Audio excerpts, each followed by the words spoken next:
He moves on to sexual morality. And this one, I'm just going to encourage you to read. I think it's straightforward, but it is important. Though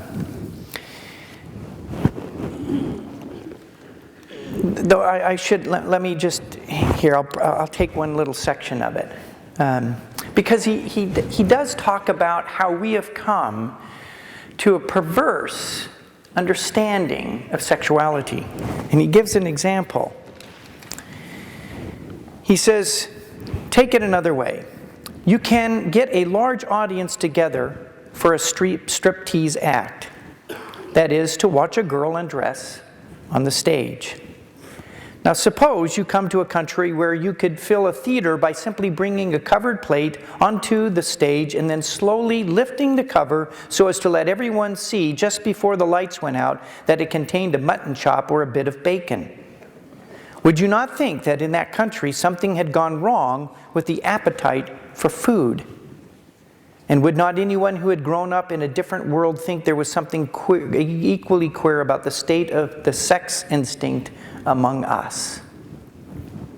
Everyone knows that sexual appetite, like other appetites, grows by indulgence. Starving men may think much about food, but so do gluttons, the gorged as well as the famished, like tintillations.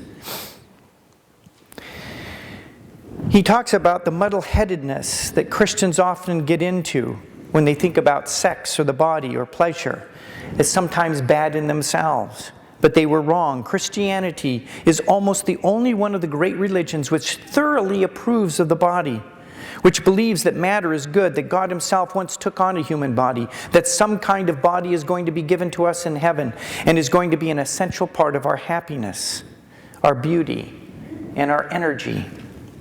Christianity has glorified marriage more than any other religion, and nearly all the greatest love poetry in the world has been produced by Christians. If anyone says that sex in itself is bad, Christianity contradicts him at once. But of course, when people say sex is nothing to be ashamed of, they may mean the state in which sexual instinct has now gotten to, and it is something to be ashamed of. Now he goes on and he begins to give reasons for that. Let me just finish with his little conclusion. Finally, though I have had to speak at some length about sex, I want to make it as clear as possible as I can that the center of Christian morality is not here. Dorothy Sayers, who's probably one of the best writers I've ever read in my life in terms of just ability to write, has written an essay called The Other Six Deadly Sins. And she says, you know, we fasten on the sexual sin, and we have no idea about the others, and we're in bondage to them.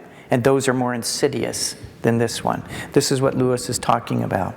If anyone thinks that Christians regard unchastity as the supreme vice, he is quite wrong. The sins of the flesh are bad, but they are the least bad of all sins. All the worst pleasures are purely spiritual. The pleasure of putting other people in the wrong, of bossing and patronizing and spoiling sport and backbiting, the pleasures of power, of hatred. For there are two things inside me competing with the human self which I must try to become. They are the animal self and the diabolical self. The animal self, which is more related to the sins of the flesh, and the diabolical self, which he has just described. The diabolical self is the worst of the two. That is why a cold, self-righteous prig who goes regularly to church may be far nearer to hell than a prostitute. He moves on to Christian marriage. In the first part, he does, I think, an important job of separating the sexual act, or what we have done is that we've separated the sexual act from the larger union that marriage was supposed to be. And that this was just one component. And he's saying you really, from a Christian perspective, cannot separate those two. And when you do, again, perversion comes into play. But then he goes on and begins to talk about this thing that we call being in love. Now, I remember living in India in 1881, where marriages are arranged, and this idea of being in love, falling in love really doesn't have a whole lot of sense there. But it is here. And this is what he says, and I think it's, again, incredibly important. What we call being in love is a glorious state, and in several ways good for us.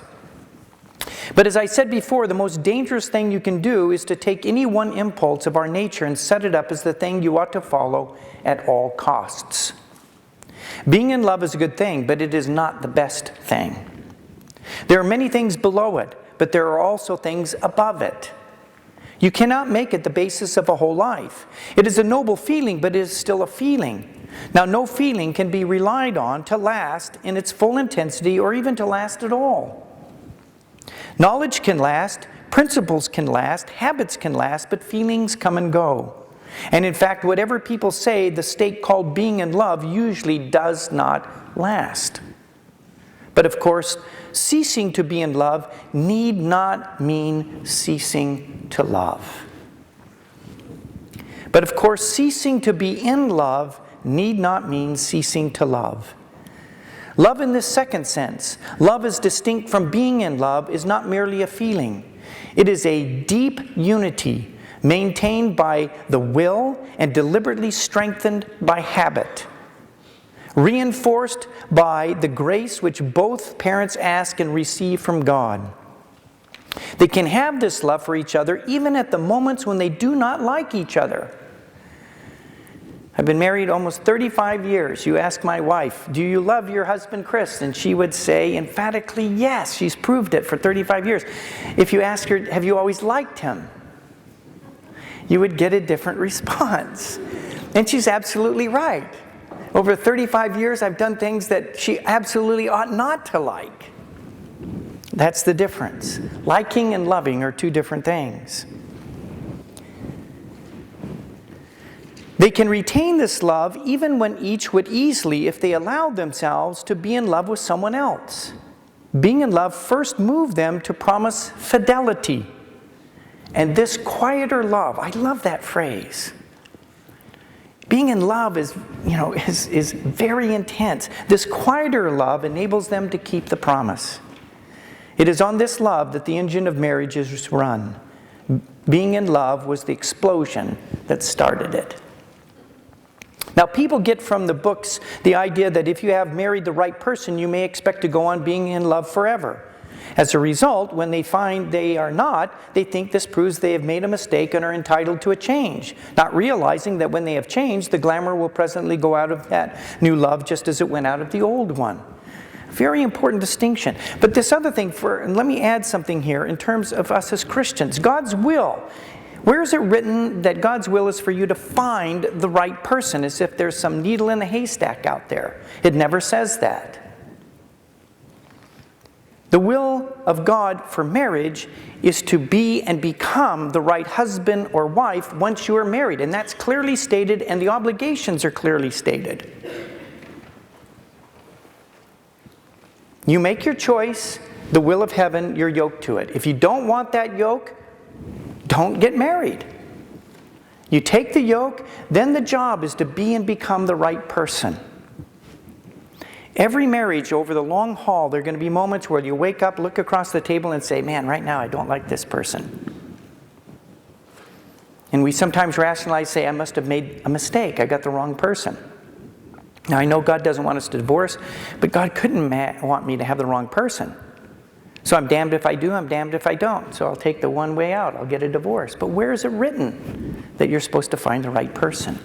And really, this quieter love can only be gained over the long haul. And I can bear witness to you that there's been some heavy waters in our 35 years, but Julie and I, because of the long haul, are beginning to experience this quieter love. And it's really great. I'd never want to go back for all the tea in China, even though the old body's starting to, as Julie says, sag,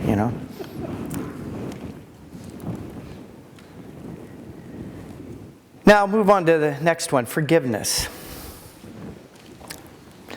And it's interesting the way he begins this one. I said in a previous chapter that chastity was the most unpopular of the Christian virtues, but I am not sure I was right.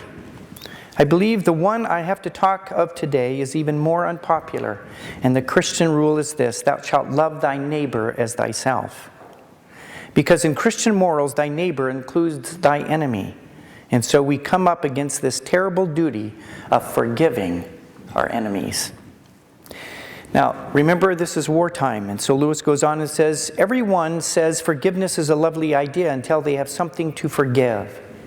It is not that people think this too high and difficult a virtue, it is that they think it hateful and contemptible. Half of you already want to ask me I wonder how you would feel about forgiving this Gestapo if you were a Pole or a Jew. Lewis is a realist here. Now what I want to do, and this is going to cut into our time, but I really want to make this point strong.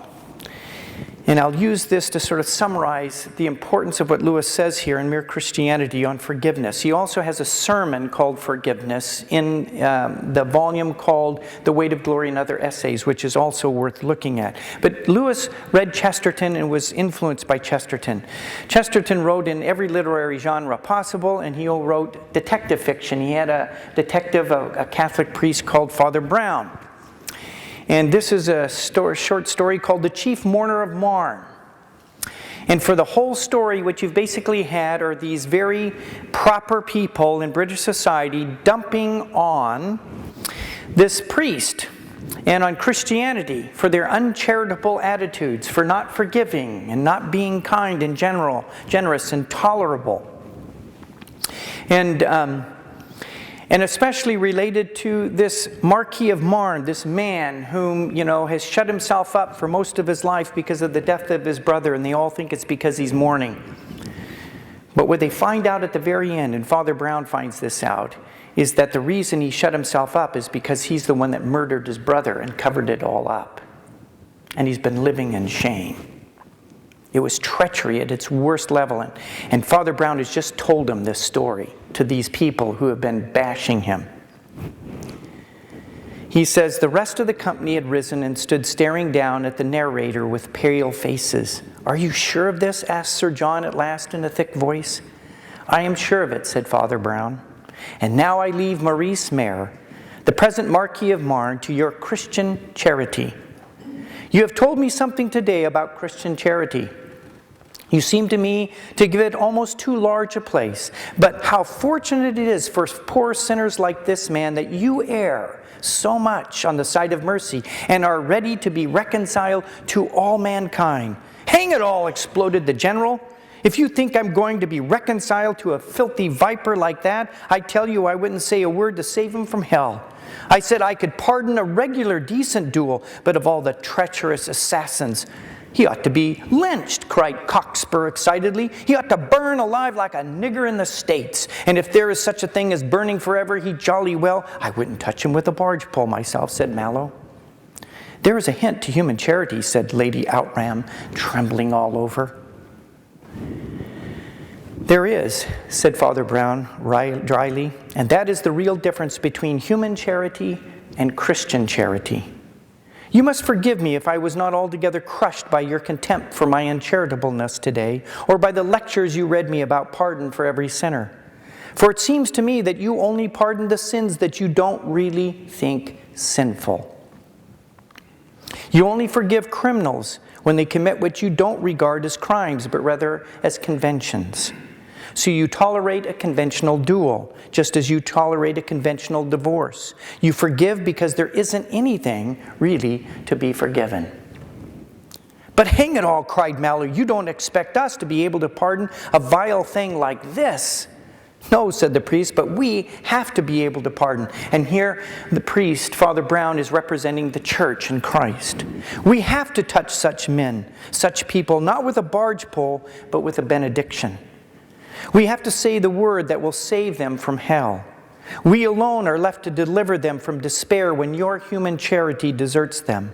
Go on your own primrose path, pardoning all your favorite vices and being generous to your fashionable crimes. And leave us in the darkness, vampires of the night, to console those who really need consolation, who do things really indefensible, things that neither the world nor themselves can defend. And none but a priest will pardon And again, here it means none but real Christian charity does. Leave us with the men who commit the mean and revolting and real crimes, mean as St. Peter, when the cock crew and yet the dawn came. The dawn, repeated Mallow doubtfully. You mean hope for him? Yes, replied Father Brown. Let me ask you one question. Now don't miss the subtlety here. You are great ladies and men of honor and secure of yourselves. You would never, you can tell yourselves, stoop to such squalid treason as that, to actually do what he did. But tell me this, if any of you had so stooped, which of you, years afterwards, when you were old and rich and safe, would have been driven by conscience or confessor to tell such a story of yourself? You say you could not commit so base a crime. Could you confess so base a crime? The two others gathered their possessions together. The others gathered their possessions together and drifted by twos and threes out of the room in silence. And Father Brown, also in silence, went back to the melancholy castle of Marne. And this last scene, what Chesterton is trying to conjure up in your minds, is when Jesus says, "You who are without sin, cast the first stone," and they all shut up and went away. I don't think I can give you a better illustration of what Lewis was trying to do when he was talking about forgiveness. He goes on to the great sin, the sin of pride, which he calls the complete anti-God state of mind. And I will skip down to where he comes to the end and he says, before leaving this point, I must guard against some possible misunderstandings. The first one is pleasure in being praised is not pride. Pleasure in being praised is not pride. The child who is patted on the back for doing a lesson well, the woman whose beauty is praised by her lover, the saved soul to whom Christ says, "Well done," are pleased and ought to be pleased. For here the pleasure lies not in what you are, but in the fact that you have pleased someone else you wanted, really wanted to please them. The trouble begins when you pass from thinking, "I have pleased him, all is well," to thinking, "What a fine person I must be to have done it." The more you delight in yourself and the less you delight in the praise, the worse you are becoming. When you delight wholly in yourself and do not care about the praise at all, you have reached the bottom. That is why vanity, though it is a sort of pride which shows most on the surface, is really the least bad and the most pardonable sort of pride. The vain person wants praise, applause, admiration too much and is always angling for it. It shows that they are not yet completely contented with their own admiration. They need other people. You value other people enough to want them to look at you. You are in fact still human. The real black diabolical pride comes when you look down on others so much that you don't care what they think of you. The second misunderstanding. We say in English that a man is proud of his son or his father or his school or his regiment and may be asked whether pride in this sense is a sin, and it isn't.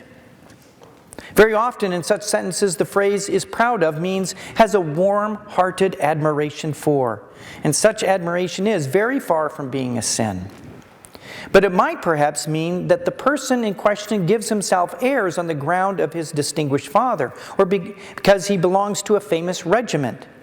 This would clearly be a fault, but even then it would be better than being proud simply of himself. To love and admire anything outside yourself is to take one step away from the utter spiritual ruin, though we shall not be well so long as we love and admire anything more than we love and admire God. The third point is we must not think pride is something God forbids because he is offended by it, or that humility is something he demands as due to his own dignity, as if God himself were proud. He is not in the least worried about his dignity. And finally, do not imagine that if you meet a really humble person, and this is, I think, again, a very astute observation. Do not imagine that if you meet a really humble person, he will be what most people call humble nowadays. Probably all you will think about this person is that they seem cheerful, intelligent, who take a real interest in you and what you said to him. If you do dislike him, it'll be because you feel envious of anyone who seems to enjoy life so easily. And to wrap up here, we'll come back. There are a few things to do. Is charity, which he says is one of the first of the theological virtues. And charity really has the idea, the wider meaning of love in the Christian sense. Love in the Christian sense does not mean an emotion. It is a state not of the feelings, but of the will. That state of will which we have naturally about ourselves and must learn to have about others. Now he goes on to explain, some people are cold by temperament.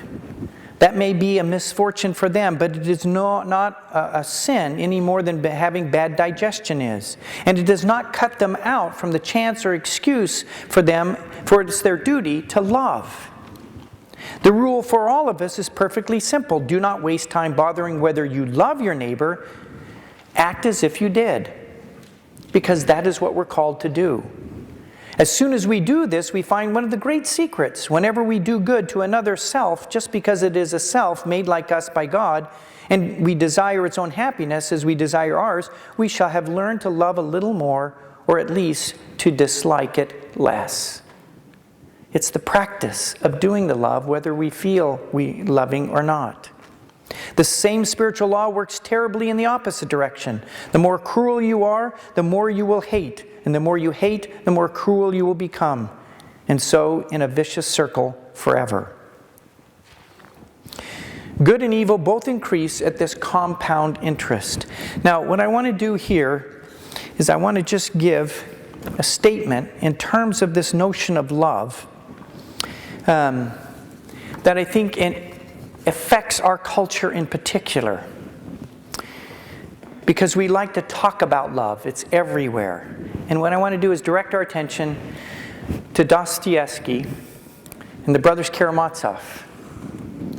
And it's an early part of the book where the elder Zosima is recalling a meeting with a doctor who suffered from the disease of love in general.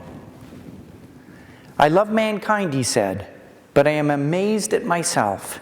The more I love mankind in general, the less I love people in particular. That is, individually, as separate persons. In my dreams, he said, I often went so far as to think passionately of serving mankind, and it may be would really have gone to the cross for people if it were somehow suddenly necessary. And yet I am incapable of living in the same room with anyone even for 2 days. This I know from experience. As soon as someone is there close to me, his personality oppresses my self-esteem and restricts my freedom. In 24 hours, I can begin to hate even the best men. One because he takes too long eating his dinner, another because he has a cold and keeps blowing his nose, whatever. I become the enemy of people the moment they touch me. On the other hand, it has always happened that the more I hate people individually, the more ardent becomes my love for humanity as a whole. That is a safe humanity, a safe love. Now, like Dostoyevsky, what he's doing is exposing the hypocrisy of mere talkers of love and pointing us to the true arena of human love, the environment of touching that too often proves fatal to our elevated and at times romanticized ideas of love. It's when others touch us. Over against this, we find the elder Zosima further stating this. Active love is not romanticized. It is a harsh and fearful thing compared with love in dreams. Love in dreams thirst for the immediate action, quickly performed and with everyone watching. Indeed, it will go as far as the giving of one's life, provided it does not take too long, but is soon over, it's on a stage and everyone is looking on and praising. Whereas active love is a labor and a perseverance, and for some people, perhaps a whole scene. Let me give you what I think is the best definition of real Christian love. It is the sustained direction of your will towards another's good. The sustained direction of your will towards another's good. Not very sexy, is it? But note the word sustained. How do I know my wife loves me? For 35 years, she's not only just put up with me, she's invested in me. She's supported me. It's been sustained. So when we come to this first of the theological virtues, the first one is love. And I guess I'd just leave you with this. Real love is real work. But that real work pays off dividends that our culture knows so little of anymore because they're so unwilling to pay the price. We have been through the media, people who have fallen in love with the idea of love, but know so little of the real experience.